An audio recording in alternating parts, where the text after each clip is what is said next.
From the creators of Relevant Magazine, this is the Relevant Podcast. Waking up Tokyo on the first flight out to Buffalo. Don't know what the future holds. I just wanna feel this moment. Maybe this is summer love. Maybe we're just living for tonight. Waking up Tokyo on the first flight out to Buffalo. Don't know what the future holds. I just wanna feel this moment. Maybe this is summer love. Maybe we're just living for tonight. It's the week of Friday, February 2nd, 2018, and it's the Relevant Podcast.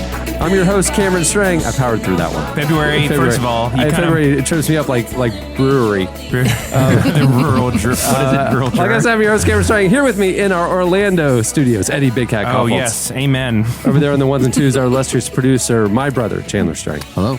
On the Skype line from Loverland, Virginia, Jesse Carey. Hello, hello. And joining us from Nashville, Tennessee, our newest cast member, author, speaker, podcaster, Annie F. Downs. Good morning, gents. Glad to be here. Yes, AFD. Hey, how long is the newest cast member thing last? Does it go until we get another? Yeah, until we boot. Yeah, she's always the newest one until we boot her. I'm always the or rookie. somebody else comes along. We'll feel it. Like when someone new comes, we kind of feel when it's like, okay, this feels weird to keep calling the newest. Or one of us meets an untimely demise. Not to get dark, but that could happen. If we're putting money on it, right, it's probably going to be Jesse. Oh, 100%.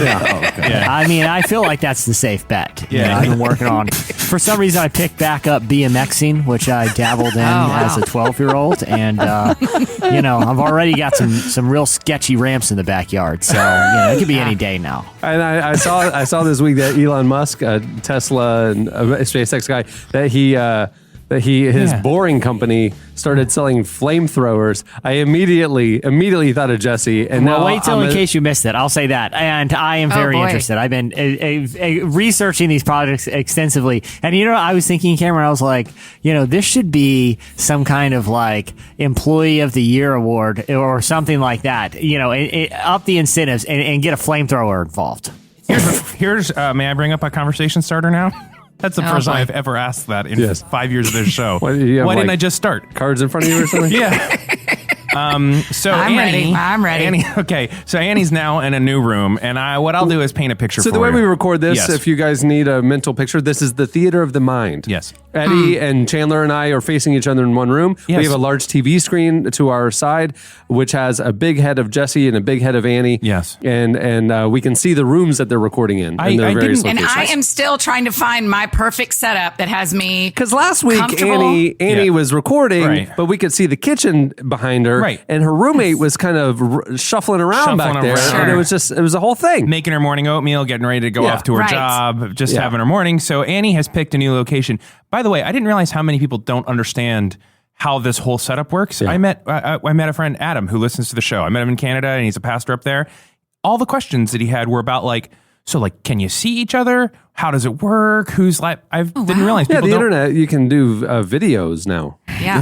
they put the TV on the internet now. Yeah. It's exciting Eddie, stuff. how are your lips after being up north? Did you use a lot of lip balm? Let's get back to your room. So Annie, I don't want to. So over Annie's right shoulder behind her is a fireplace, which clearly doesn't work. Vintage, yeah. Yeah, Right. there's some candles sitting in the bottom. Doesn't work because it's pretty expensive to get the flue cleaned out, right? Yeah. Yeah. Also, I don't own the house.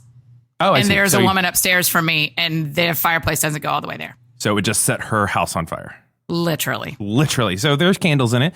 And then there's some seasonal decorations, of which it's pretty close. It's February now, so that seems to be some like Valentine's-esque. It is.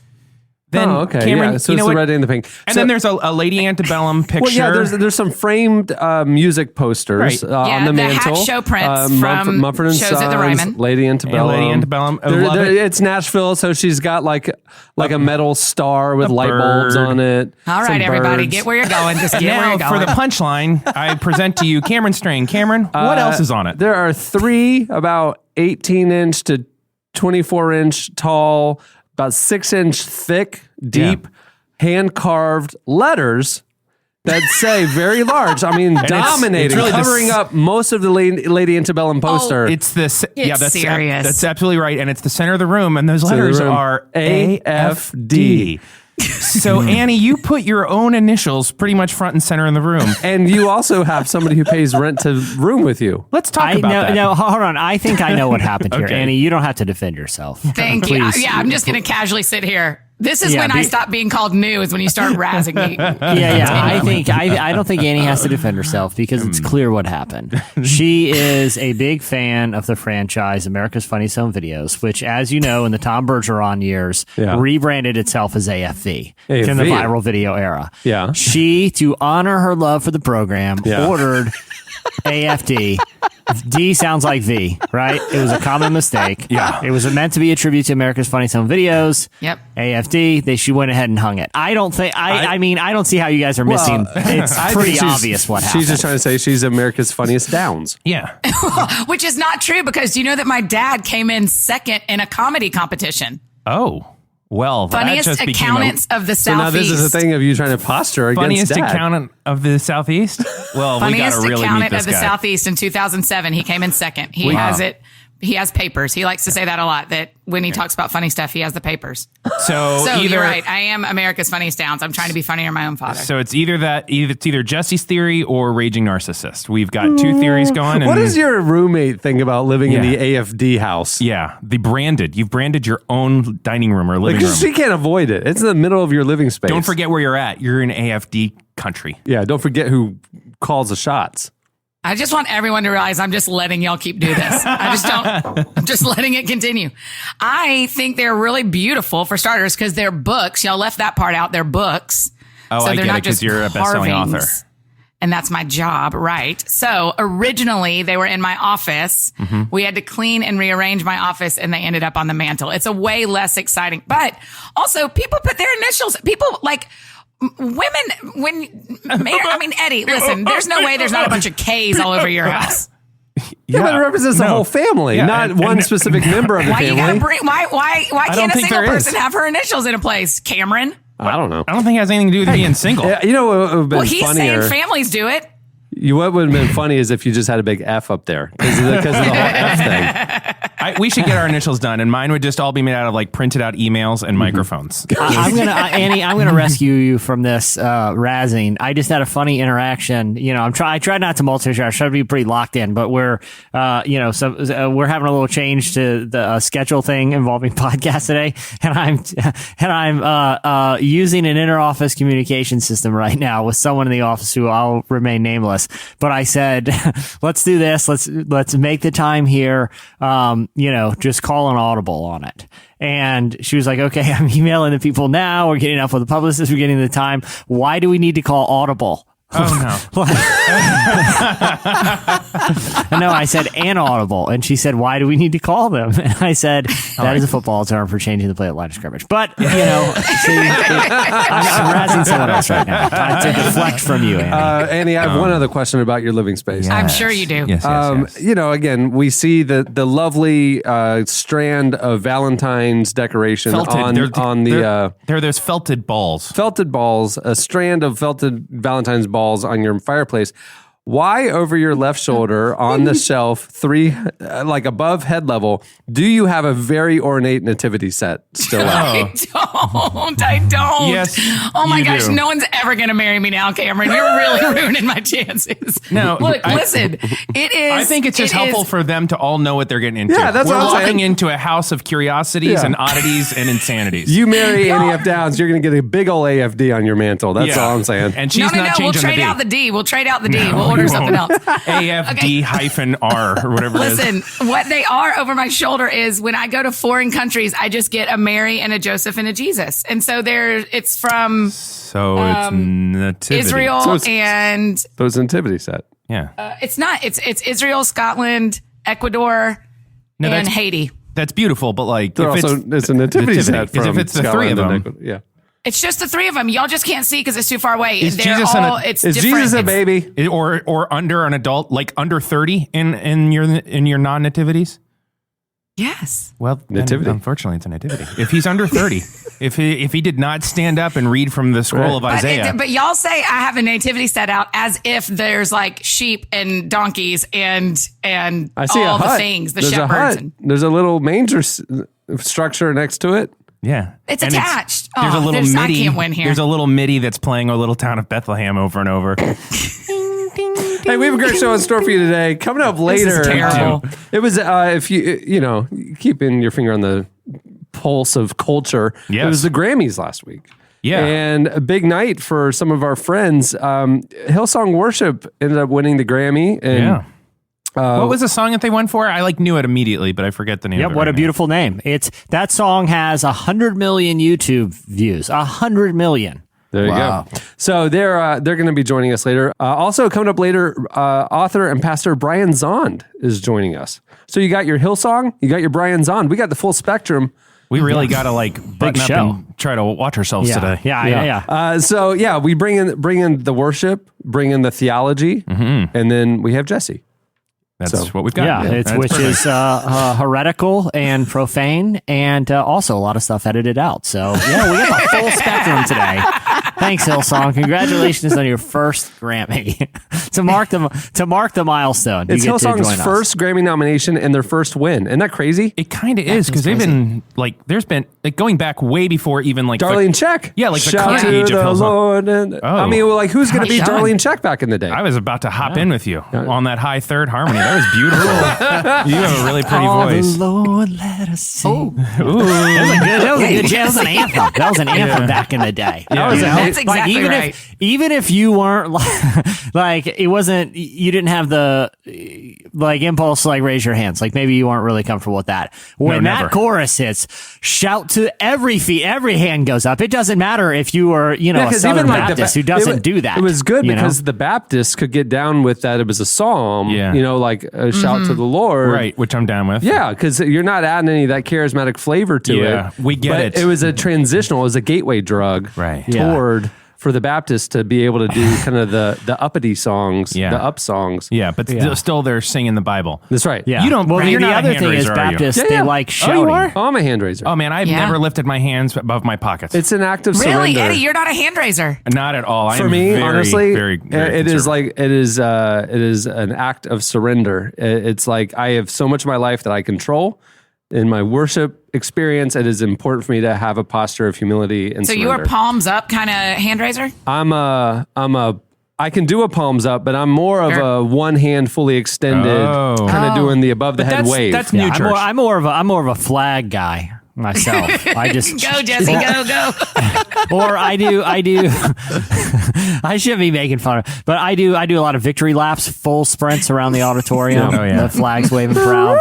But you know why? Baptists the also like shofar. shouting. Got to have the shofar. I mean, this came up on the show, but I was at the Jesus Culture Conference last year, and Banning told me because they come from the Bethel world, which is there's more of the the granola, the fruits and nuts are kind of more in their congregation, and so he said Jesus culture is a little bit more, it's younger, it's more whatever, but they still attract some of the granolas. Yes. And so he said they had to have a special section in the back of the auditorium for the flag people, because they would be all up in the front distracting everybody. Oh, I get so it. in the back of this auditorium, in this little corner, you see these little flags going around. So you're telling me that Jesus culture essentially has a free speech zone, Yeah, where totally. it's the free worship zone. Yeah. It's a free do you know movement why zone. else Baptists really like the song "Shout to the Lord"? Because it involves shouting, and they usually when they shout, it's angrily at hippies and people who don't tuck shirts in, but it's a good gateway. It's a good gateway for them because they love shouting. Tuck your shirt in, hippie. We're at church. Annie, are you a hand raiser? You're a hand raiser. Yeah. I'm a one. I'm like Cameron. Cameron and I have similar form. Yeah. I'm a one hand all the way up. But listen, when that shout to the Lord chorus drops, I'm dubs. Yeah. Both hands are going up. Yeah. I'm a 60% of the time hand in the pocket, hand above the head. Yeah. And then I'm telling you, when it really hits, two hands up. Yep. For one round, and then it's back down again. In my That's life, right. I One have round. never- That's exactly right, Really? Cameron. It just doesn't. I mean, my act of surrender is not watching CBS Sunday Morning in my PJs. The fact that I'm there is good enough. Yeah. That's all God's getting from you. Yeah, I showed up. Yeah, that's what you get. What do you want, God? I really am trying to figure out back in the day, what Grammy, what in that Christian category, who beat out Darlene Check? Maybe there Do you know, just that was wasn't one of my questions, Cameron, was that even a category? with the worship thing. Oh, burned.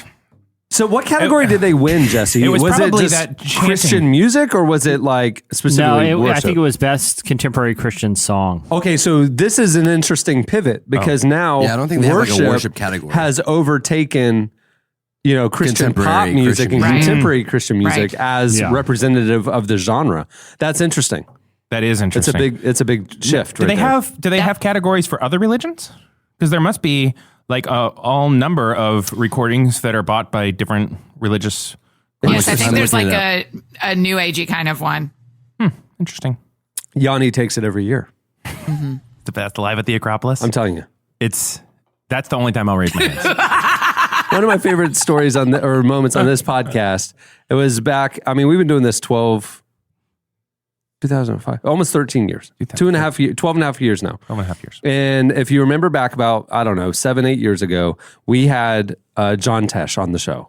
That was sadly, when I look back on the things that I've missed, I'm really sad about that. Yeah, So that's a big we had big like deal. a 45-minute let's get to know John Tesh kind of experience with him. Went the full life story. When I do interviews, which is rare, I want to start at the beginning and walk me through how you became you. Yeah. And that's all I want to know. How did you become John Tesh? Getting behind the scenes of Mary Hart on Entertainment Tonight. telling you. What's I going wish on you'd there? have treated me in my living room that kindly, Cameron. Well, John Tesh doesn't have a JT. We already up got on his- we already got to You the don't bottom know. of it. It was America's Funniest Home Video boondoggle on a phone call Amazon order. It happens. Let's move on. So Thank you. So one of my favorite stories that he told was how in the 80s when he was living in LA and he was trying to make it in TV and driving whatever, a teal Corvette. he would go to the beach and play shirtless volleyball with Yanni. Yes. And Yes. John Tesh and Yanni in the 80s doing the Top Gun on the beach of Venice. And they never communicated about it. They just both were there because they knew this is what has been Can required you of us. imagine? Those two guys playing shirtless volleyball. I'm looking at the list of categories, and there's gospel contemporary Christian music is like the overarching genre. I think it's overarching. That is a hard one for me. I do not know which one it is. What? Arching or Arching or arcing? It's overarching Well, how's that spelled? with an H. Oh, Well, okay. mean, Best gospel performance or song. Best contemporary Christian believe music it's performance gospel. song. Gospel. Best gospel album. Best it's gospel contemporary like Jif. Christian music album. So there's a difference. Gospel album or contemporary Christian music. So basically black and white. Yeah, I guess.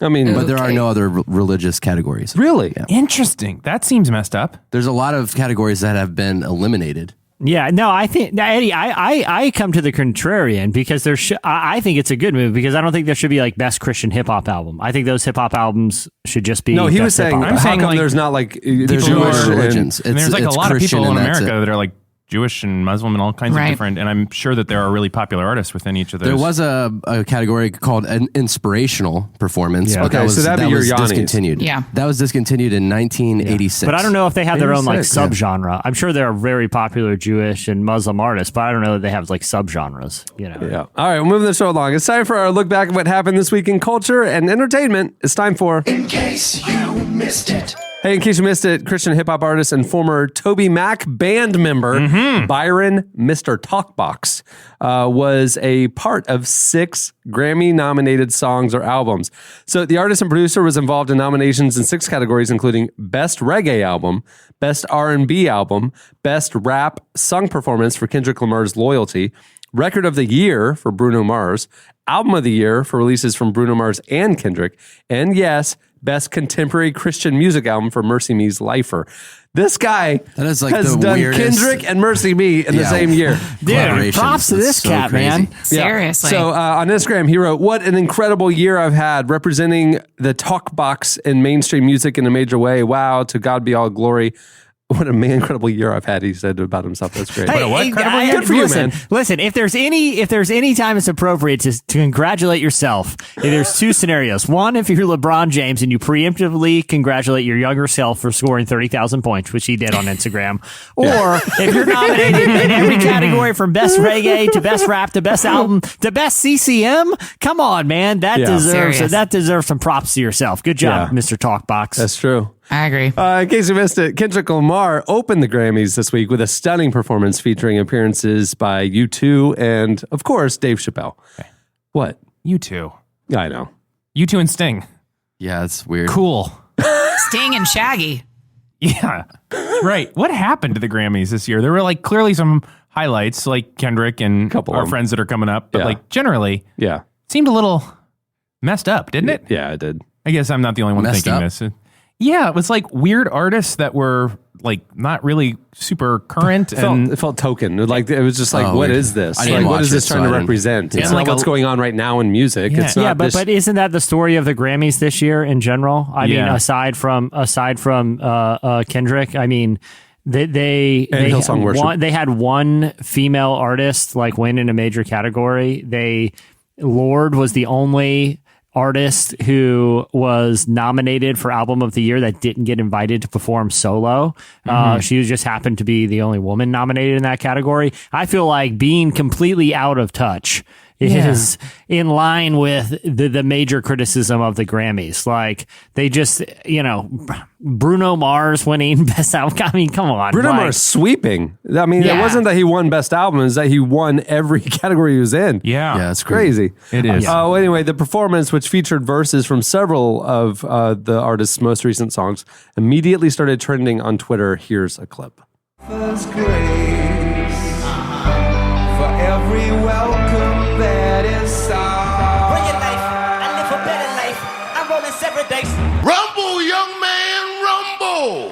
Never had friends, never had ears, never had hope. That was like nope, I was like booyah. There you go. Hey, in case you missed it, we have an update. I'm ready. Oprah announced she is not running for president. Did she? Good for her. Despite her longtime partner Stedman Graham previously hinting at a run, Hinting that he was hoping. following Oprah's stirring Golden Globe speech, politics apparently are not in her future. In an interview with In Style magazine, she said, "I've always felt very secure and confident with myself and knowing what I could do and what I could not. And so it's not something that interests me. I don't have the DNA for it. I met with someone the other day who said that they would help me with the campaign. That's not for me." But thankfully, The Rock, he's still in. Yeah, so, America still has hope. We still have President Rock to look forward to. I have a question about Stedman, though. Yeah. Right. In the event that with most of our previous presidents, they've been married and their spouse has been known as the first lady. Right. In this case, Oprah and Stedman, though they're probably common law, they would probably be technically common law married, but I think they're just longtime like partners and are not married. What would Stedman Graham's title? Would he be first man? First boyfriend. It's fascinating. First boyfriend. First partner. First partner. Whoa. That's weird. Mr. President and first partner, Mrs. President. It's not even, you couldn't even say, Mr. and Miss Oprah Winfrey or whatever, it would, because he's Stedman Graham. They're not married. It'd be Madam I would vote President. for her just to see how this would play out, to be honest with you. What would if they were married, what would he be called? To be the first gentleman? I don't know, but that would have been Bill Clinton. I mean, but they got to skip that because he's still Mr. President. He's the president, yeah. Oh. So they never had to talk about that. It would probably be first gentleman, first lady and first gentleman. Yeah. I thought it was Madam President. And then it is, but it's not first madam, it's first lady, That's weird. It doesn't the naming scheme doesn't work for everything. But what it's almost like the white male landowners who made the system didn't think that there would ever be a situation where they're like, all right, we've got it all figured out for rich white guys to be president forever. Right. What if there's a talk show host who's very popular, who is a woman and who has a longtime boyfriend? Who they didn't think of that scenario now, did they? No. I mean, could we just call him Stedman? Because everyone will know. Madam President and Stedman. People are like, yep. Well, it wouldn't be first man, it'd be Stedman. Right? Oh, God. Boy. Madam President and Stedman. What's her magazine called? Cameron? Oh. I like I'm that. sure she Somebody has using a powerful woman using her initials. I'm into it. Did she have a roommate who has to stare at Let's her just take decorations? a moment to acknowledge that Annie just drew a pretty solid line between her and Oprah. Yeah. All dang day. I respect it. Yeah, so do I. In case you missed it, an actress from Black Panther said the set was almost like church with actors sharing their testimonies. So Nigerian actress Sope Aluko, who stars in the new film Black Panther alongside Forrest Whitaker, Lupita Nyong'o, Michael B. Jordan, and others in the new Marvel Cinematic Universe blockbuster, recently gave an interview with the site okafrica.com and provided an interesting anecdote about the production. Aluko, who is an outspoken Christian, said, "It felt very familiar and like home. We had early call times, but I didn't even feel the long set hours because it was such a good time. I didn't feel like I was amongst stars. Everyone was so down to earth and normal. During breaks, we shared our testimonies of how we got to where we did, and most of the people were testifying to God's miracles. It was almost like church." The movie drops on February 16th. They had the premiere this week. The reviews are really good. I mean, obviously, it's hard to judge reviews based on just a premiere because a lot of the people invited, have some kind of there are critics there, but it's not all critics. But right. All the feedback I've seen this morning, I've seen the word like astonishing in there, better than Star Wars. It looks the best MCU movie. I'm pretty excited about it. Did y'all see the thread that old Tyler did on Twitter about the movie, about Black Panther? No. Oh, it's amazing because he compares how he thinks that Black Panther could be a modern retelling of The Lion King. He did screenshots of both. Oh, it's brilliant. Annie, was he saying that basically he feels like that the storyline is the same? Yeah, that it's like a modern interpretation of that story. Yeah. Yeah. Son, legacy, evil uncle. I'm just over threads. Lots of scars. You get one. You are over threads. I saw you say that. Why? Because we should say it in 280 or don't say it at all.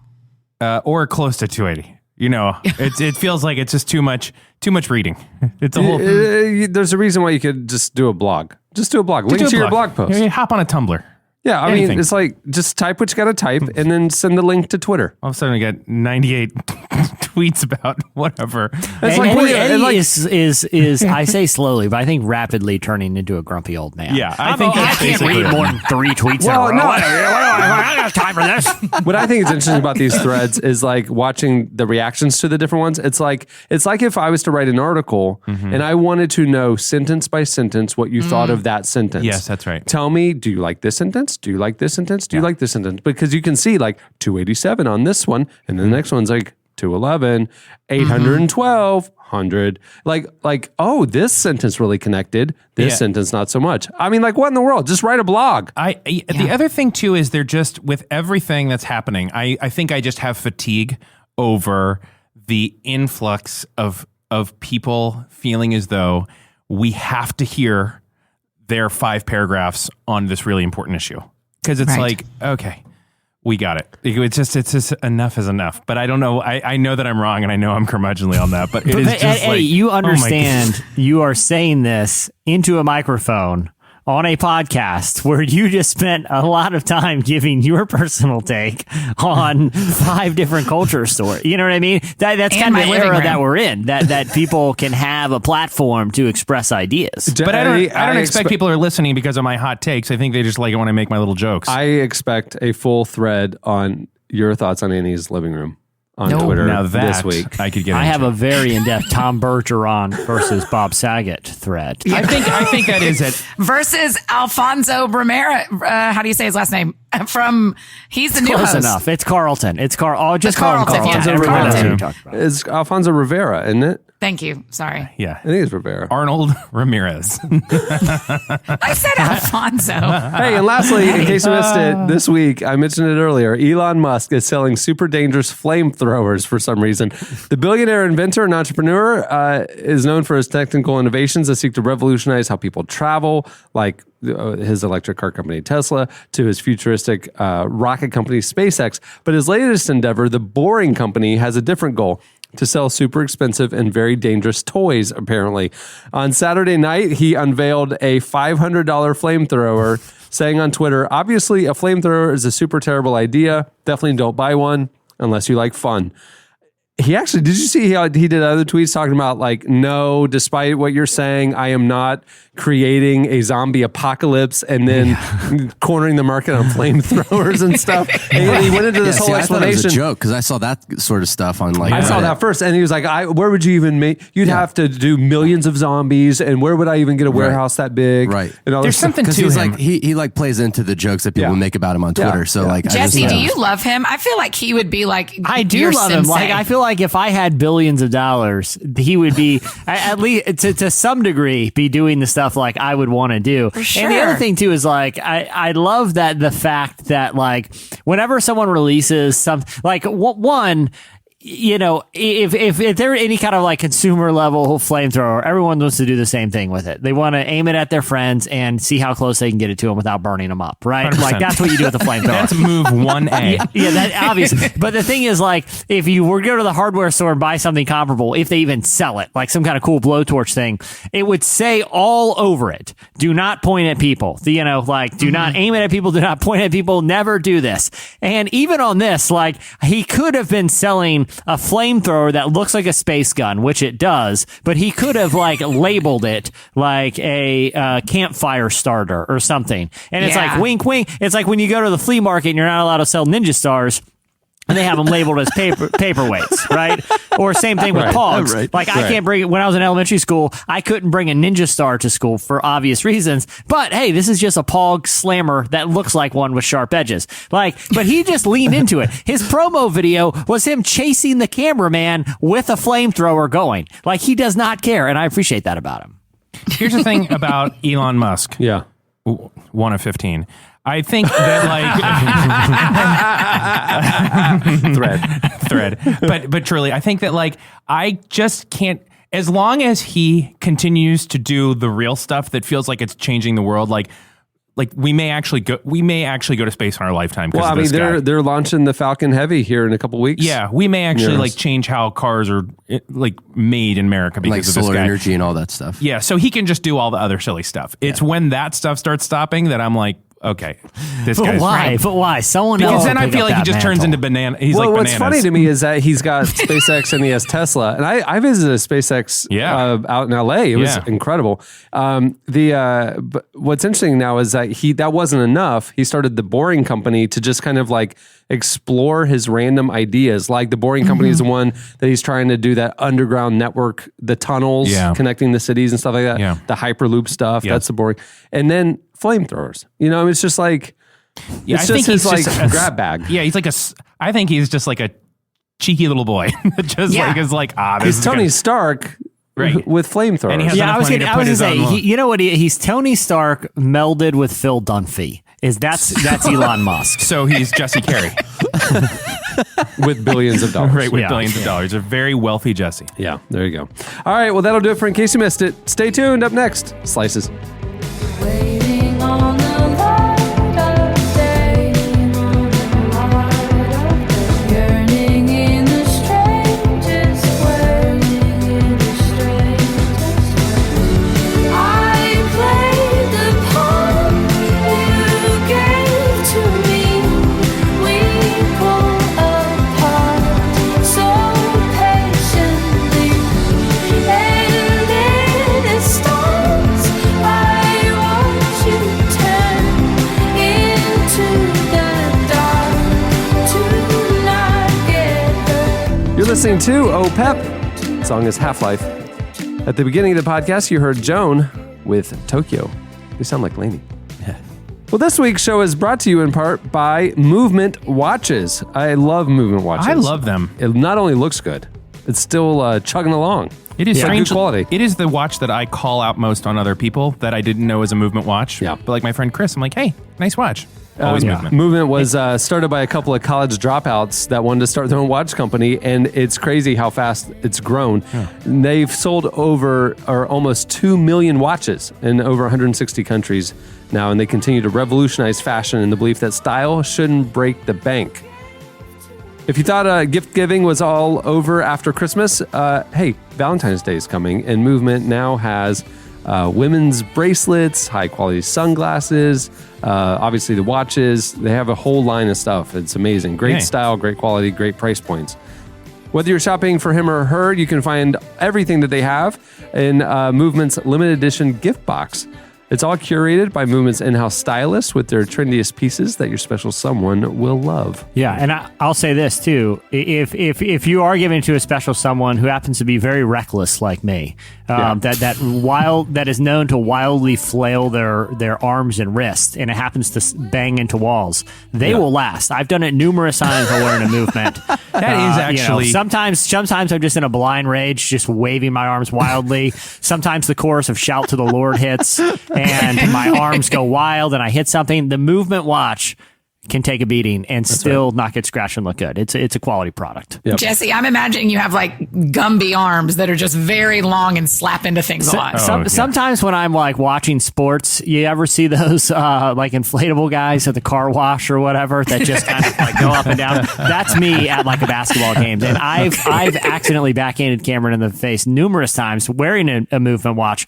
Cameron took, I thought I broke his nose one time, but the Movement watch was totally fine, so it was totally all good. You can get 15% off today with free shipping and free returns by going to mvmt.com/relevant. Go to mvmt.com/relevant and check out their Valentine's gift guide and join the movement. And, if you want, you could probably buy very large letters of MVMT, put it on your mantle. That might be nice.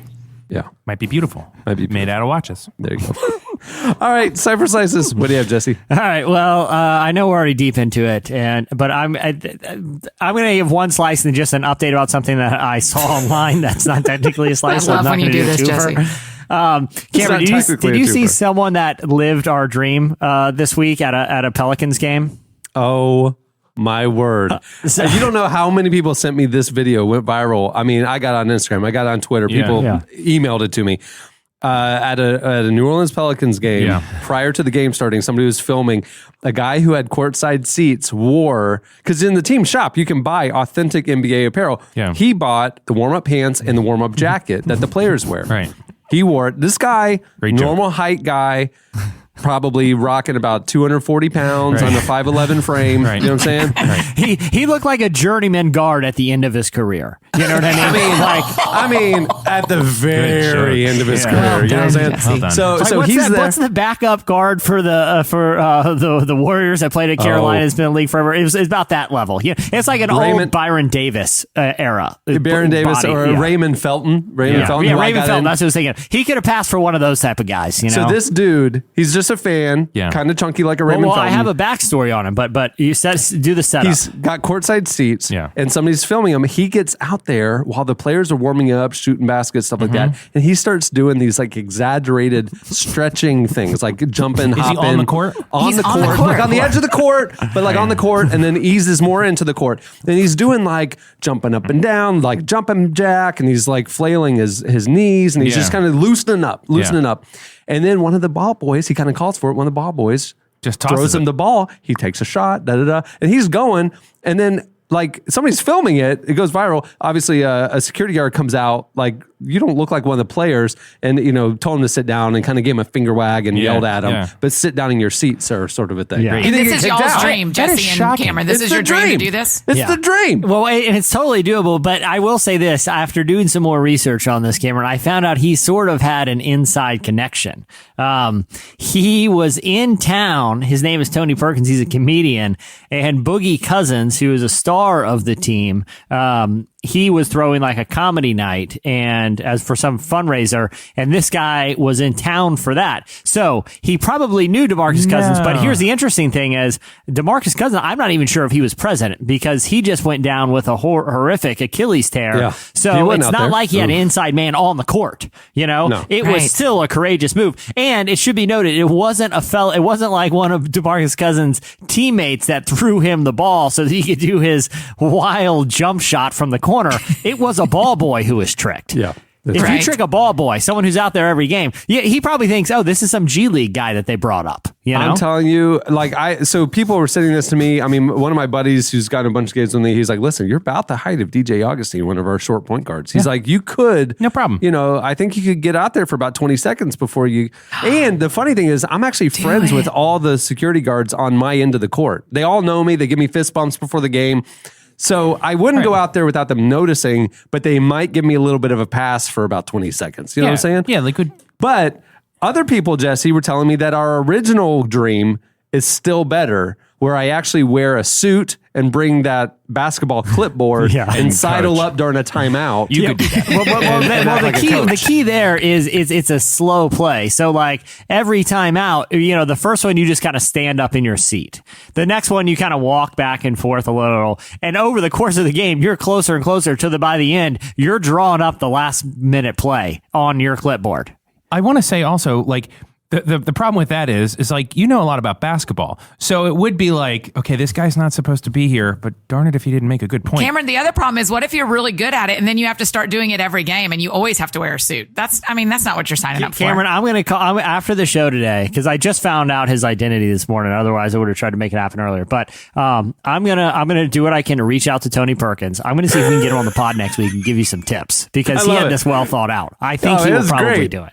Because he planted a guy in the crowd to film him. You know what I mean? It was great. Yeah. It was thoughtful. It was really funny. All right. So I'm going to work on Tony Perkins. Okay. Now for my real slice, and I will keep it brief. Oh, yeah, that's right. A lot of you guys may be familiar with Steven Soderbergh, the Hollywood producer and director. He's produced a ton of stuff, but he's directed films like the recently Logan Lucky, Contagion, The Informant, Ocean's 12 and Ocean's 11, Solaris, and Brockovich, a ton of movies. A real innovative guy too when it comes to filmmaking. His new movie is coming out. It's like a psychological thriller. It's called Unsane. But the plot of the movie isn't really what I think is most interesting about it. What's interesting is it was shot entirely with iPhones. And it wasn't like part of a gimmick. He just wanted to see if he could do it. He told reporters at a press conference, he said, "I think this is the future. Anyone going to see this movie who has no idea the backstory of the production will have no idea it was shot on a phone.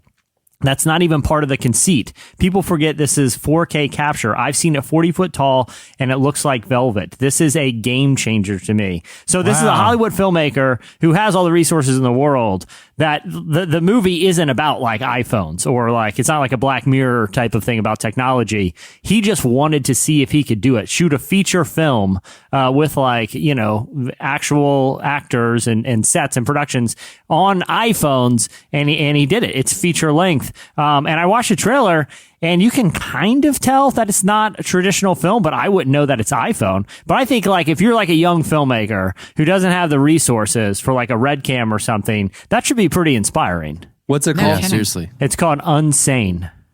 Unsane? Yeah, like insane with a U. This seems too good to be true. Is Apple? Did you say like is Apple paying for this? Also, what Certainly. iPhone? That's my question. Well, here's the deal. I mean, it's like, these young filmmakers can't afford a $10,000 Red camera. True, but can they afford a $1,000 camera phone? Reds are a lot more than $10,000, aren't they? They're like 20 or.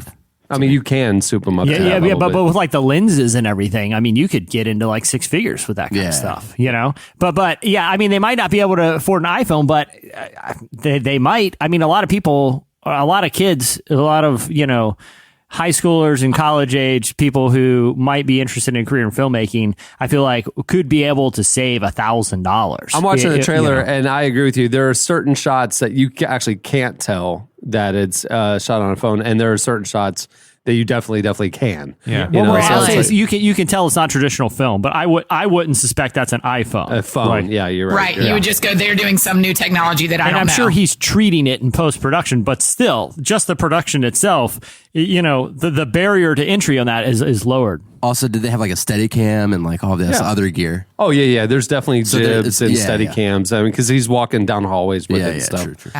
Yeah, I mean, some of the camera movement is beautiful. It is definitely shot weird. I mean, you can tell like something's off about this, and you can't put your finger on it. Yeah. But still, there's another filmmaker, Sean Baker. He actually made the guy who made the Florida Project. He first made a name for himself with a movie in 2015 called Tangerine. That was shot entirely with iPhones. The Florida Project wasn't, but his first feature was. Can you imagine like being an actor signing up for a role, and then you show up and it's like there's a guy with a camera or a phone. His iPhone. You're like, are you taking a picture of me? He's like, no, we're filming right now. And he's like, why are you wearing a full NBA warm up? Oh, don't worry about it. I got a whole thing going. This is legit though. This is legit. This is totally legit. That's funny. All right, what do you have, Annie? Okay, so this may just throw us into a bit of a chaotic debate, but I'm going for it because I saw on a Twitter thread, Eddie, that this is a real question. How many holes does a straw have? Okay, so I'm reading through this. How many holes does a straw have? Y'all need to think about that for just a second. One hole. A straw has one hole. Listen. So listen, here's some options. I got a couple of tweets of people responding.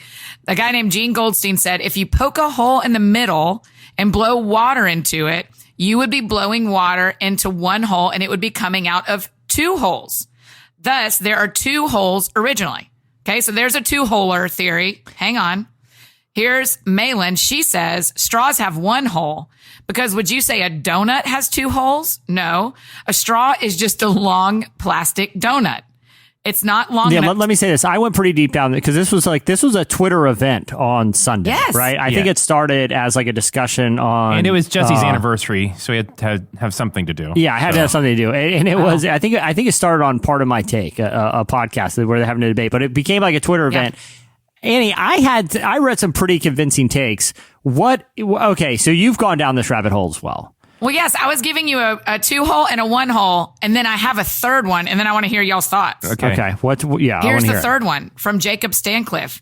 He says... In other words, hey guys, shut up for a second. Let me finish my slice, and then exactly, you go ahead. Jesse. Yeah, come on. I'm just setting up some context for... Okay, go ahead. He's right. We're sorry. We're on the same team. Jacob Stancliffe says straw has no holes. Because all it is, if you rolled up a flat sheet of paper and make it into a tube, did that paper suddenly have a hole? No. You guys, does a straw have two holes, one hole, or no holes? Okay, but a sheet of paper is a flat thing that you would roll up, and like that's different. A straw is and so does it have a hole now? A straw is formed. Yeah, but it was originally a piece of plastic. But a hole is a two-dimensional But it's construct. made with a mold. I mean, it's like it is not a flat thing rolled. It's like there is no triangle in the world. It's something that's triangular in shape, but it's a two-dimensional like well, that's form. not true, Eddie. You could if you walked outside, there's a giant hole in the ground, you stepped in it, you wouldn't be like, I just stepped into an abstract construct of a shape that I invented. It's like, no, dude, you stepped in a hole. No, there's it's a called hole a in the hole. ground and you stepped into it. Jesse, does your garbage hole have one holes or two holes? No, it's called a hole, but it's actually a cylinder. Right, so are you a no-holer? Is that what you're saying? Yeah, there are no holes. It's a cylinder. The whole thing is a cylinder. Wait, there's no hole. So what does the water go into? Like, Eddie, I'm sorry.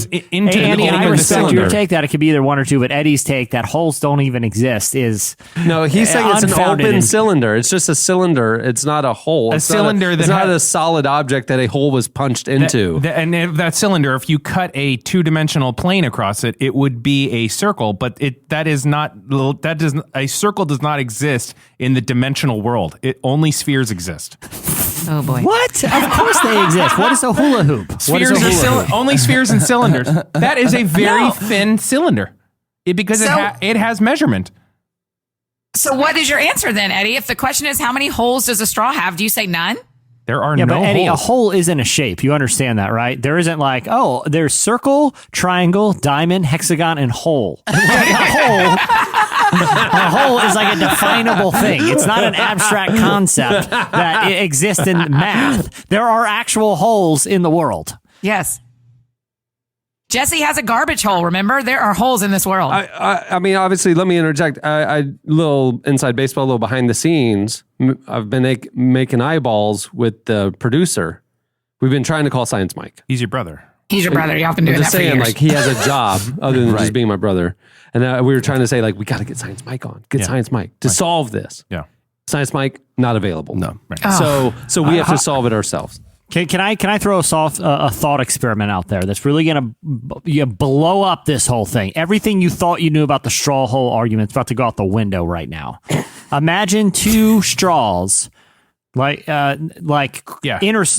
crisscrossing, and like somehow they're welded together to become one straw with four different areas. So like a straw with four entry points that are pointing in opposite directions. At that point, that's four holes. Are we right? It's four holes. No, that is still zero holes.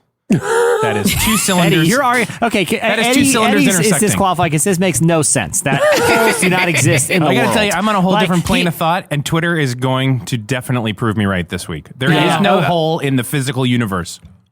Cameron, what is your take on the You can observe straws? holes, Eddie. Is that 4 holes? Are there 2 holes in the straw? I think that it's just an open cylinder. I don't think we're talking about holes or not. Cameron and I, we're in a whole different plane of understanding, though. So what does a rabbit jump into when he goes down to his home? That is a hole, man. That was a solid object called Earth that that you excavated to create a negative void to which we've called tunnel, a hole, but in truth is actually a cylinder that they're jumping into.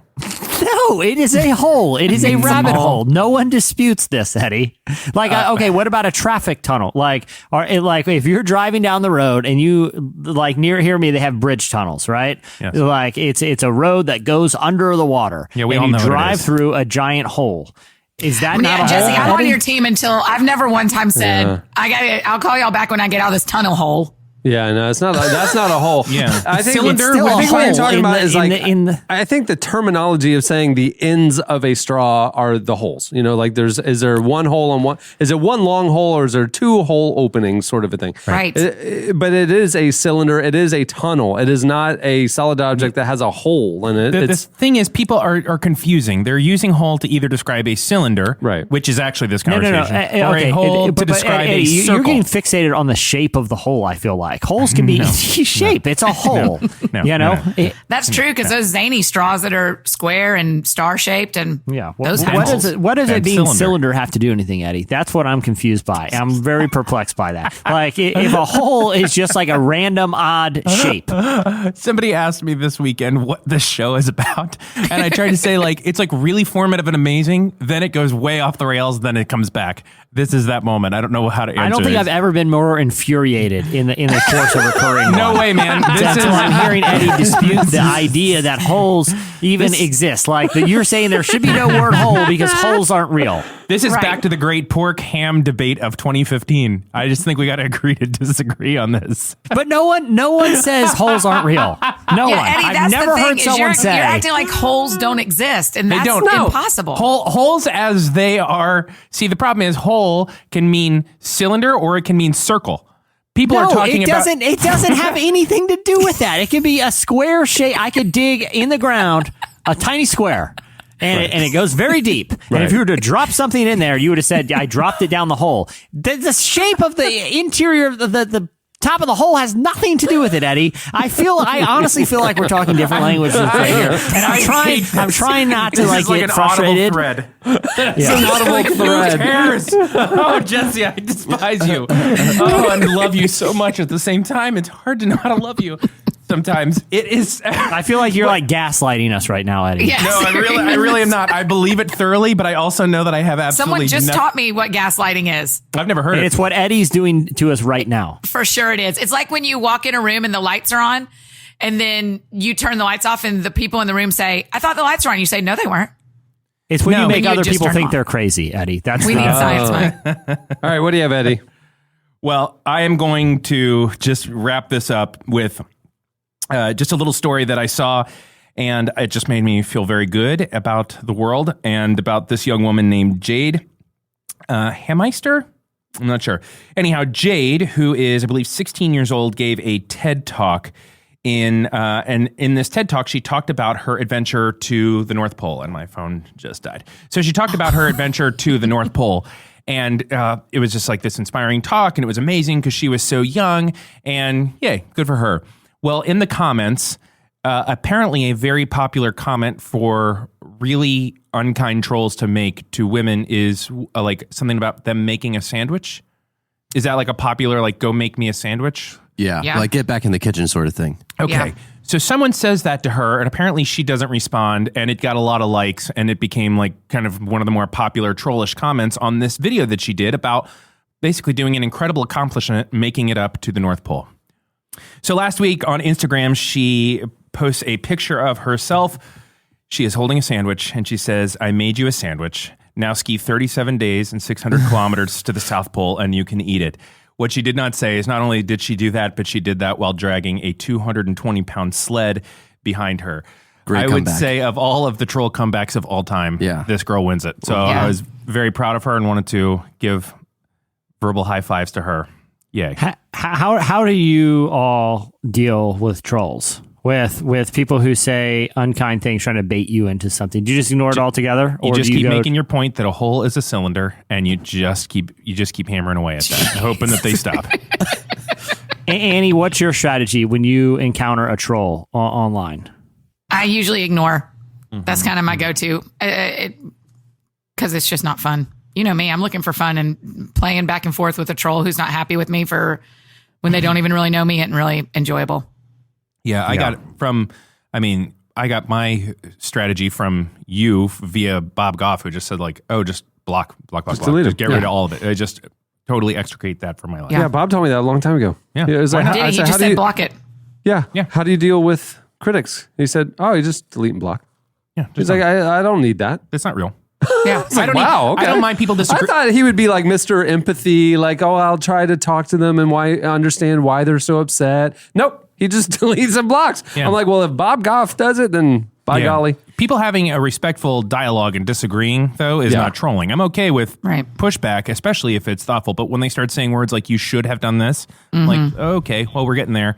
And then when it just is rude, because you know what the internet has done is it's given voice to everyone. So all the people who maybe in high school or middle school felt like they had no voice and were on the receiving end now feel all the permission to be on the giving end.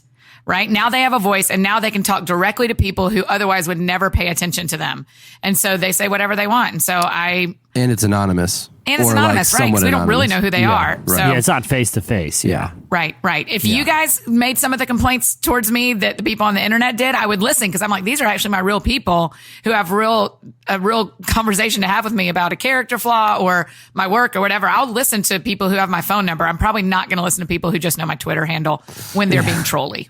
I will when they're trying to tell me great restaurants to eat at around the country or fun music to listen to. I'll listen to them for a lot of things, but not when they're being trolly. Right. I take the high road, and the road that some successful people have taken, and that is to come back twice as hard with a funny nickname like Crooked or Sloppy and say something about them on Twitter and see how they like it. Twice as hard. It works every time. It works. You look very mature. You look smart. You look like a stable genius when you do that. Gosh, you look very stable. That should be your new Twitter bio, Jesse. Stable genius. Yeah, very stable genius. That's what very stable geniuses do. Jesse 2020.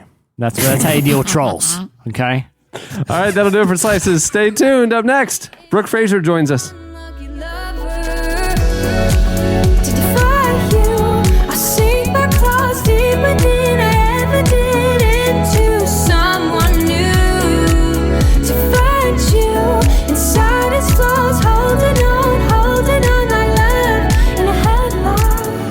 You're listening to Sid B. The song is Claws. Well, this week's feature interview is brought to you by a new sponsor, ButcherBox.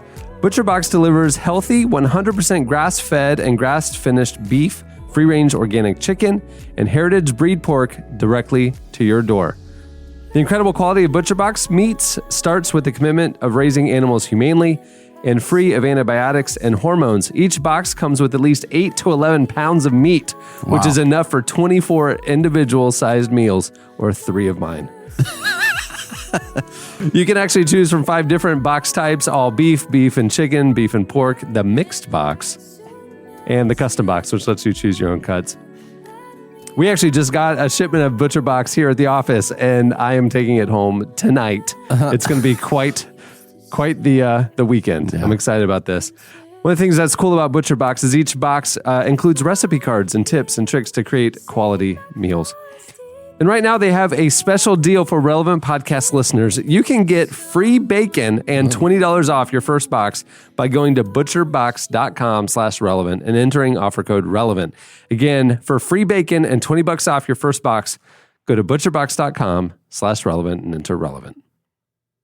Well, this week, Hillsong Worship took home their first ever Grammy for the song What a Beautiful Name, which is named Best Contemporary Christian Music Performance/Song. The song has over 100 million YouTube views and was one of the biggest worship songs of the year. The Worship Outfit's new album is called There Is More, and it drops later this spring, and they'll be headlining a global tour that kicks off in April. We caught up with Brooke Fraser from Hillsong Worship this week to talk about the success of the song and their experience at the Grammys. Here is part of Jesse's conversation with Brooke Fraser. What a wonderful name it is. What a wonderful name it is. The name of Jesus Christ, my King. What a wonderful name it is. Nothing compares to this. What a wonderful name it is. The name of Jesus. I know you were at the Grammys on Sunday night. Was that your first time at the award show? It was, yeah. Tell me a little bit about that experience. You know, it seems like no matter what level of artist you are, and obviously this song has had a massive impact, but is it still kind of, do you personally get starstruck when you see someone like, you know, Beyonce in the same room kind of being celebrated for their art right alongside you? I'm not a super starstruck type, but you know, what I loved about the Grammys and what I love about all music award shows I've had the opportunity to go to is the idea of celebrating music across all genres, and I think that's really powerful because obviously for your everyday person who listens to the radio and maybe works in an office, they have one perception of what music is, but that perception differs across hundreds of millions of people around the world, but comes together in a night like the Grammys when you get to see all the nuances of music that people engage in. So, you know, obviously there's the big categories which telecast, like pop album and rap album and all of these things. But, you know, I was so privileged to be able to witness people in the classical category and the classical vocal ensemble category to the Latin subtropical categories. All these people who are bringing excellence in their craft across so many genres, to have their work celebrated and acknowledged, I thought was so powerful and so cool. So it's a really uniting night, and I loved it. It was such an honor to be there. Aside, obviously, from winning the big award for What a Beautiful Name, what were some other highlights from the evening for you personally?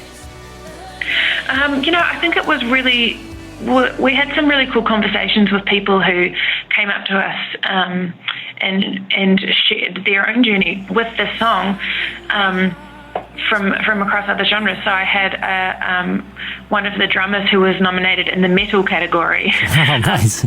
And then one of the women who was nominated in the classical category come up and share that, you know, she was nominated in the classical category, but her and her husband go to a small Catholic church where they lead worship and sing What a Beautiful Name at their little Catholic church. And it was just such a glimpse of, you know, a glimpse of the wider church as well. And I think, and then a lot of other people who came up to me who didn't share with me why they were there that night, but talked about how excited that they were that the name of Jesus had been talked about at the Grammys, because though they weren't necessarily in our category, they were believers who were trying to bring excellence to their craft in the music industry, but were thrilled to see the name of Jesus, you know, being acknowledged and presenced at such a humanly prestigious night. So I think, you know, that was really cool to connect with those people and hear those stories and just see God at work. It seems like in a lot of kind of more the mainstream music, their worship and references to faith is sort of having a moment. I know, like last year, Chance incorporated a Chris Tomlin song into his performance, and you know, I saw U2 kind of do a take on like the Beatitudes in one of their songs that was, I think it was pre-recorded. But do you feel like a lot of mainstream artists are becoming more comfortable kind of talking about faith more openly? And if so, why do you think that is? I mean, yeah. There was also that Kesha song, Praying. I think that's, you know, I think Sam Smith's song it was called Pray or something as well. At least that was the key line in the chorus. You know, I think it's certainly, you know, it's an obvious thing to acknowledge that the human soul was made to connect with God, and so people are seeking that connection in a plethora of different ways and along many different paths.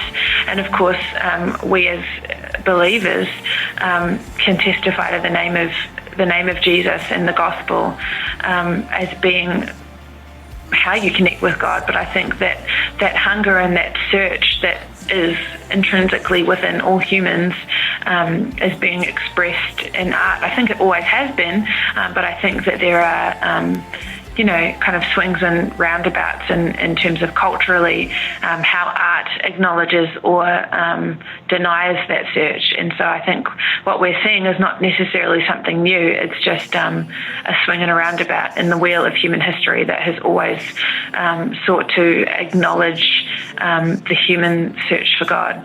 Well, Brooke, thanks again so much for taking a few minutes to chat, and congratulations again on the award. I just have one more question as it pertains to the Grammy before I let you go. Where is the trophy going to preside? I don't know. My husband and I talked about it. We have no idea because it's not a subtle thing. It's not something people have like vases of wicker balls and stuff, Yeah. It's kind of not something you can just sneak in there as a random piece of decor. So we really have no idea. Any other award I've gotten is in kind of random cupboards and storage units, but and it kind of, we have a 2-year-old and a 6-month-old, so it doesn't feel right to put it in any kind of low-lying space. So yeah, watch this space. I have no idea. We have no idea what we're going to do with it. I mean, I could see, a Grammy, at least for a year or so, maybe like on the mantle, high away from the children, but just so when people come over, what better conversation piece is there than a Grammy on the mantle? Yeah, well, we don't actually have a mantle, so that, we can put it next to the toilet, on top of the toilet. I don't know. Now, that's a conversation starter. That is, Maybe put one of those, air fresheners, in it, Yeah. I don't know. We'll find some use for it. I mean, the shape of it's very functional. It has the open little gramophone thing. That's a perfect use of it. Potpourri. That'll do. Potpourri would be good. We could serve cheese out of it, Fill it with gorgonzola, stick a little cheese knife in there. I don't know. Once again, you don't have to have an icebreaker at your next house party. I mean, this is, have some cheese here. It's from a Grammy. I bet you only had that one time. So,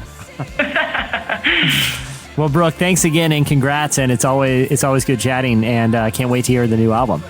All right, thank you so much. Thanks for taking the time. When I see that cross, I see freedom. When I see that grave, I see Jesus. Confronted till I follow, sing your praise.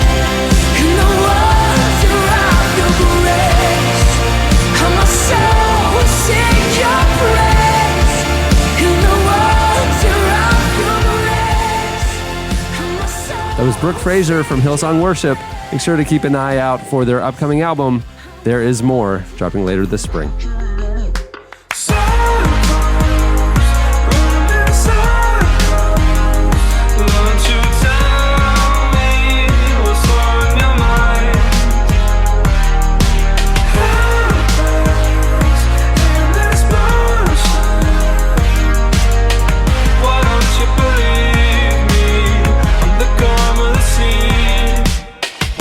You're listening to Shore, but it's just SHOR and it's all caps if you're Googling. The song is Calm of the Sea. Brian Zahnd is a pastor of St. Joseph, Missouri's Word of Life Church and the author of the new book, Sinners in the Hands of a Loving God. In it, he explains how the famous 1741 Jonathan Edwards sermon, Sinners in the Hands of an Angry God, which is credited with sparking a great awakening in America, may actually mischaracterize God and has wrongly shaped how Americans think about theology ever since. We actually did a feature on the most dangerous sermon ever told in the current issue of Relevant. You should go check it out. But here is part of our conversation with Brian Zahnd.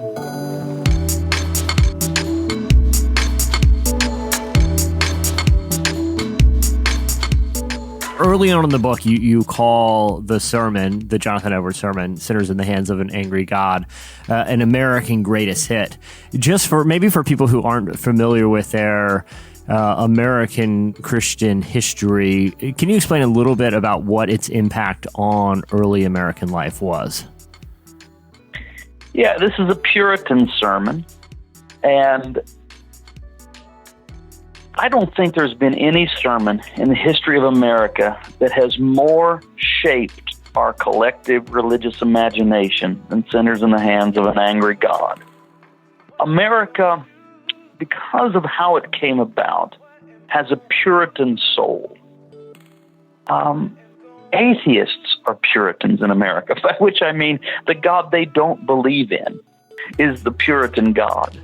So the sermon, even if a person has never encountered it, though a lot of people have, through school, where it's given as the stock example of collective writing, creative writing oftentimes, even if they haven't ever heard of the sermon, they've been influenced by it because it's just part of the zeitgeist of the American religious imagination that there is a very angry God to which Jesus can possibly be the one that would save us from God. So that we end up with kind of a nebulous idea that what Jesus does is save us from God.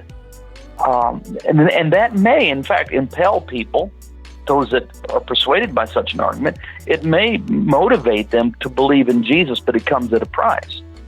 And it comes with the price of what I describe in the book as spiritual post-traumatic stress disorder, where you're never quite sure if God actually loves you.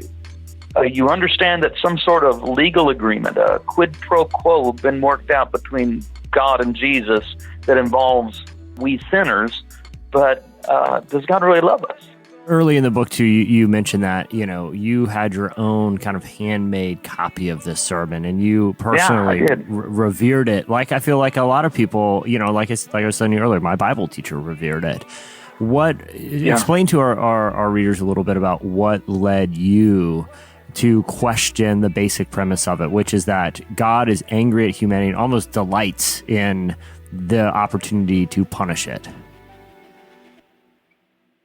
Well, I mean, just staying on the journey with Jesus over a very long period of time, and coming to the conviction that the clearest revelation of God we have is Jesus Christ himself. That God is like Jesus. God has always been like Jesus. There's never been a time when God wasn't like Jesus. We haven't always known this, now we do. And so I began to see that the angry, that God portrayed as violent, vindictive, and full of wrath seemed to be incompatible with the person of Jesus Christ. Now, I mean, I understand that if you want to paint God as angry, violent, and retributive, you can use the Bible in such a way to do that. Those portraits are there, or at least you can cobble disparate Bible verses together in a way to create that portrait. But you can do a lot of stuff like that with the Bible. The question remains, is it true? And what the Bible does is point us to Jesus. That's the thing I would say the Bible does infallibly, is it points us to Jesus. And do we see Jesus as one who would delight in dangling sinners over a fire as one dangles a spider, like to borrow from Edwards' phrase. So I would say it was becoming more and more Christocentric in how I read the Bible, in how I interpret Scripture, and then I just would also add through practices of contemplative prayer, just over the years sitting with God. I don't think this is an argument, Jesse, that would persuade necessarily anyone that's predisposed to disagree with me. But I want to say it kind of just, quietly with humility, but I want to say I came to know God. And in the process of coming to know God, I found he wasn't like that. The book is written for people that have probably already an inkling that somehow God really is as good as we could hope him to be. But they still want to be respectful of Scripture. They can't just, say, well, I'm just going to jettison the Bible that has these various issues of Old Testament violence, and the Bible talks a lot about the wrath of God, and etc. So I'm working with people that already have a glimmer of an idea that maybe God really is love. Maybe that's true. But how can they hold on to that and still deal with issues like, what about the wrath of God? What about Old Testament violence? What about the violence of the cross? What about hell? What about the book of Revelation? Things like that. So that's, if a person has a vocational and deep-seated commitment to Calvinism, the book may not persuade them. I don't know that I was talking to that person. It may, but if they're come hell or high water committed to Calvinism, then they'll just argue with the book and it'll be a point of dispute. But who I'm really writing it for is those that already have an idea that maybe God really is love. I want to talk a little bit about one of the things that I feel like is difficult for people who grew up with kind of that mindset we were talking about earlier, that maybe a lot of Americans, particularly Baptist and Calvinist, there's the intellectual thing that they have to overcome where they see Scripture one way, but there's also like a lot of cultural pressure to maintain a certain view of God and why morality is the way that it is and why Christians should uphold a certain morality culturally. When you look at the way that Christians, and I'm not making like any sort of particular judgment about it, but like the way that Christians have position themselves like in sort of like different culture wars and politics and different things to try to enforce different types of morality or moral standards. Do you see that as part of the legacy of Jonathan Edwards' sermon, or do you think that do you think it evolved out of that, this kind of need to enforce a certain kind of morality? I don't want to tag everything on Jonathan Edwards, and I even want to add, it's unfortunate that Jonathan Edwards has been so deeply connected with this one single sermon. Yeah. Edwards had other things to say that are, I think, wonderful and beautiful. I will say this, that I think America, in a unique sort of way, has an obsession with retributive justice. That is justice as punishment. And it colors the way we even hear the word. When the average American hears the word justice, I think very often, unless they've been taught otherwise, the first idea they have is punishment. And that's unfortunate. Biblical justice is always restorative. The point is never simply punitive. The point is to set the world right. And then through distorted atonement theologies that sort of creep in with Anselm and then reach a full flowering with Calvin, we somehow envision that the purpose of the cross was simply that a surrogate might be punished on our behalf. Yeah, I think this is a very erroneous understanding and interpretation of the meaning of the cross, but it's very compatible with the American psyche that the one thing we know we have to do with wrong is just punish it. There are three kinds of countries, three kinds of nations that today actually practice capital punishment. Totalitarian states, Islamic states, and the United States. So who we're in unison with is North Korea and Saudi Arabia in practicing capital punishment. We're out of sync with every nation in the Western Hemisphere and all of Europe and Australia. And why is that so? I think it's because America has a rather peculiar obsession with retributive justice, and no doubt some of that is connected with our nascent theology that goes back to colonial times when it was Puritan revivalistic preaching. Yeah. And some of that bitter fruit is still among us. We seem to be suspicious, as a nation, we're suspicious of mercy. We're suspicious of kindness being a kind of public policy. We don't think that'll work. And that seems to be very incompatible with what I see in Jesus Christ.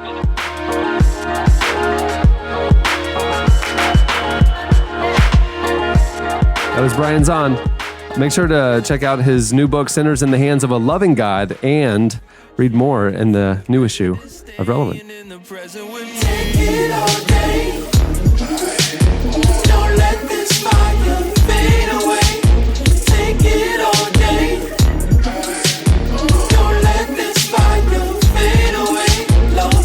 Moment.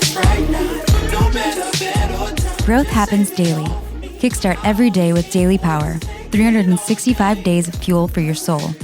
Get simple, honest, and inspiring insight from New York Times best-selling author Craig Rochelle. Develop a consistent, daily pursuit of Christ in your home, in your marriage, in your workplace, and in your everyday life. Pick up your copy of Daily Power at CraigRochelleBooks.com. All these boys ain't like me, love. Need you beside me, flying higher, light speed, love. I ain't no mind reader or sign, see it, don't mind me. But what's on your mind? Let's take some time. You're listening to Toby. Again, if you're Googling, it's capital T-O-B and a lowercase I. Yeah. You know, it's very specific. The song is All Day. All right, well, it's time for your feedback. Okay, this is going to be an unusual one. So last week for the question of the week, we asked you guys to tell us 3 interesting things about yourselves. We had Matt from Iowa call in. We had fun getting to know him. And the golden era of the podcast, we had a lot more listener interaction. And we just kind of wanted to get a quick update on who's out there, who's listening. We want to know a little something about you. You guys hit us up on Twitter. You guys posted on the podcast episode page and told us 3 interesting facts about yourselves. They were so interesting and so good, we actually have an idea for a new segment. Yes. We're going to read a few. We're going to read some of our favorites here in a second. But I just want to tell you this. We've got to talk to you guys. Yes. So last week was the best. What we're going to do is for the next couple months, we are going to take some of our favorite responses from this week's question of the week, the 3 interesting facts, and we are going to call you and have you join us on the show for a segment, Listener of the Week. We're going to have a Listener of the Week. I can't wait to hear each week for the next few months. The jingle is going to be so good. It just for logistical purposes, like can they, when they leave a piece of feedback, can they I guess we'll just contact them via the means that they contacted us. That's right. And there might be different ways to enter the Listener of the Week opportunity as we continue down the road. If you're like a LeBron James and you're going, I deserve to be Listener of the Week, we're not going to pick you. No. If you want it too much, you're out. Yeah, unless they can show a picture on Instagram where they are congratulating themselves for how long they've listened to the podcast. No, what they would do is they would post after they were Listener of the Week. They would post a picture congratulating themselves for finally making it, congratulating the younger listener. Yeah. My feeling is many of the people that I've heard that have listened to the show, the first question that I typically ask is, have we ever fought on Twitter? They say, no, you haven't blocked me. I say, great. But typically they're not one of the 15 people that we see all the time, but they've been listening since they were like, oh, we were there when it was show 5. Even Matt from Iowa last week, he said he's been listening for 10 years. He's been in it for a long time. Yeah. So you guys blew us away this week. So much feedback, so many responses with the three facts about yourself, and you guys are fascinating. So for the next couple months, we're going to have a Listener of the Week segment. There will be a great jingle, and we will debut that next week. Oh, I can't wait. So just kind of as a teaser to tell you a little bit of what you're in store for, I want to read a few of your interesting facts so y'all can get a sense of who's out there. I would like to start with Samantha and John Butler. I love this one. This is a couple? Yeah. Yes, apparently it's the two of them writing together, and we need to speak in soft tones for this one. Mm-hmm, we do. Says, hey guys, love the podcast. Hardcore fans, 3 things about us. Okay. Jesse, can you sing Silent Night gently in the background? Why? What is going on? Absolutely not. Number 1, we bought and renovated a trailer to live in with our kids for a year. They are currently in New Orleans. Next up is Texas. Fact number 2, we use the podcast to make our kids nap while on long trips between places. Always works. No offense. Win-win for us. So right now we are just gently rocking their children to sleep. And number 3, they're wedding photographers from Toronto, Canada, eh?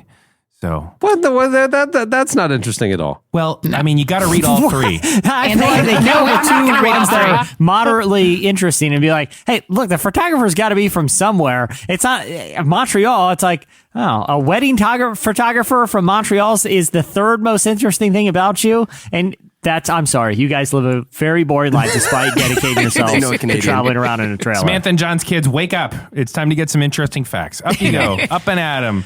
Jordan Poole, I'd like to talk. I like to talk to Big J Poole. That's what he goes by on Twitter. Big J Poole.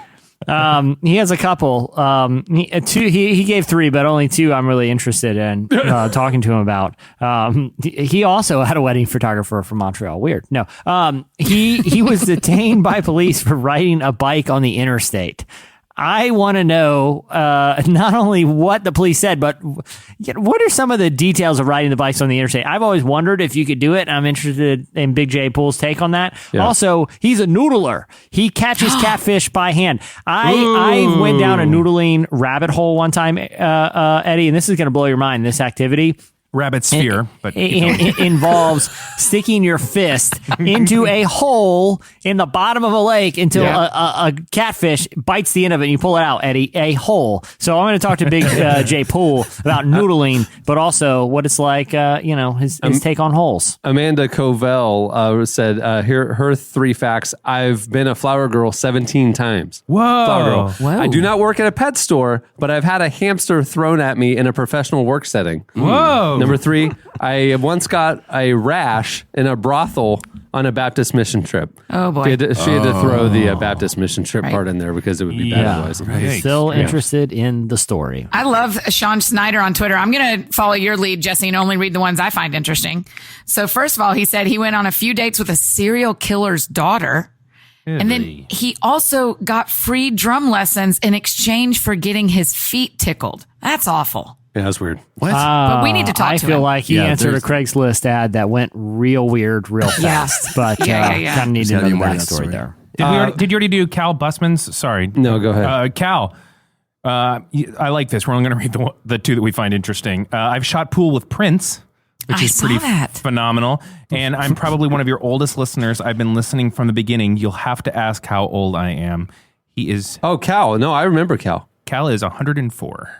No, we don't know how. Black Jules on Twitter hit us up. 3 interesting facts about him. Black Jules. Black Jules is his Twitter name. Oh. I've won 2 international awards for my music, though I've never sold even 25 albums in 10 years. He also was a member of a dance crew called Street Kingdom on MTV's America's Best Dance Crew show. And then, and interestingly, he's a competitor on American Ninja Warrior and a ninja coach. Oh man, we gotta get these people. We gotta talk to this guy. 2 American Ninja Warrior gyms. So there you go. Yeah, this guy's fascinating. I love this guy, PC Walker, on said to us, if he had a bell tower connected to a keyboard, he'd just play Chopsticks or Heart and Soul all day long. Okay. So wait, his interesting fact is just a hypothetical scenario. Right? And then he said his spirit animal is the common street pigeon because even if I could fly, I'd still walk around and eat like garbage. Still not a fact about him, but still funny. That's amazing. Good job, personal computer walker. I was the Jesus Culture conference I was at where they had the flag section. I met Mr. PC Walker. Did you? He was there. Was he in the flag section? Ben White says, just one fact. Eddie added me on LinkedIn, but I have no idea why. Ben, I don't know why either, man. But we're really good LinkedIn friends now. See you in 5 years when I check in on it again for no apparent reason. I go there when I want to network socially, but also there's a lot more, and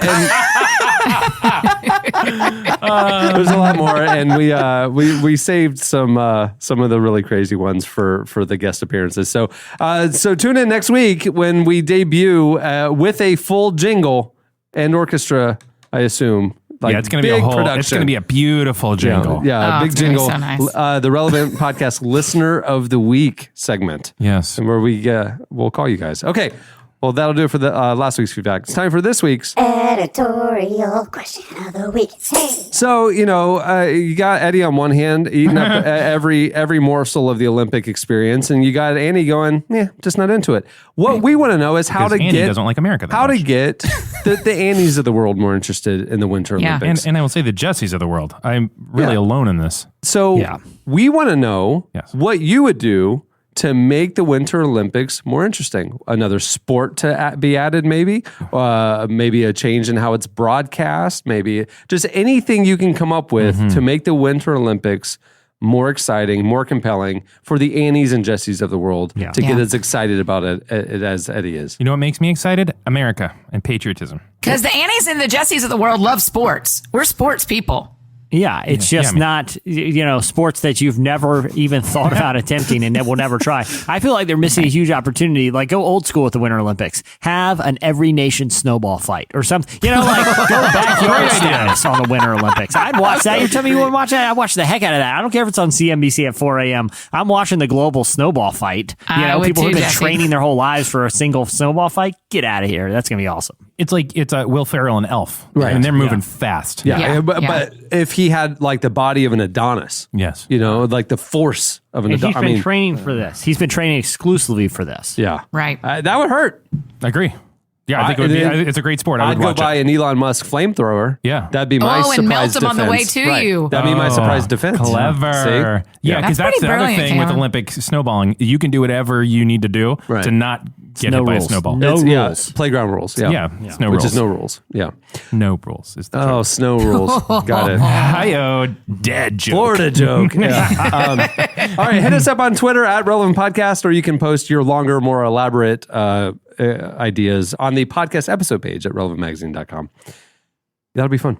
Yeah. So we're going to read the feedback next week, and we're also going to do our listener of the week segment. I love it. Last week was just such a joy. I can't wait to meet our people. So maybe this is the thing that Annie brings to the show. Maybe she's the host of the Relevant Listener of the Week segment. Love it. Love it. Oh, okay. But she thinks up the get to know you questions and all that. Oh, I do. But Jesse needs to bring out that app that he has as well, because that thing is... Ask one of those 9 questions.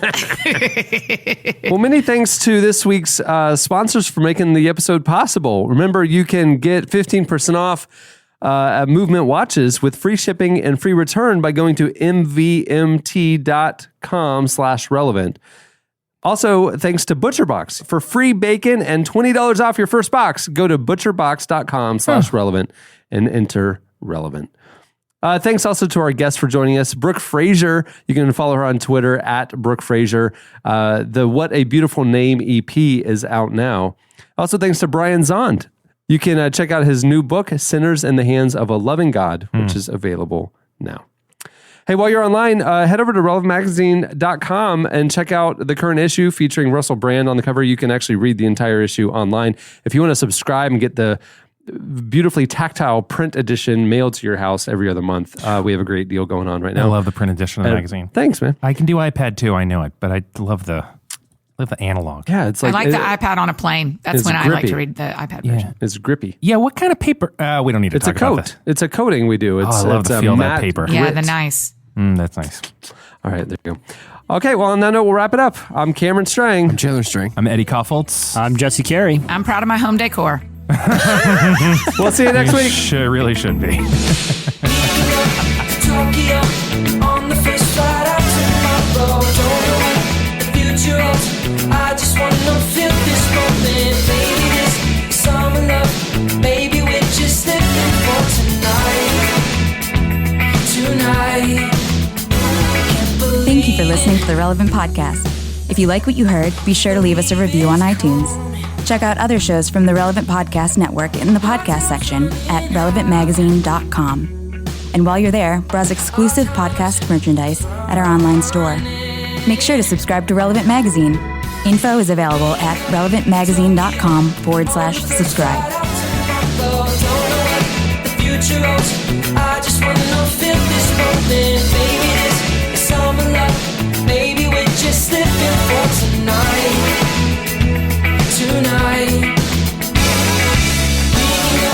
Tokyo on the first flight out tomorrow. Don't know what the future holds. I just wanna feel this moment. Tuck your shirt in, hippie, we're at church.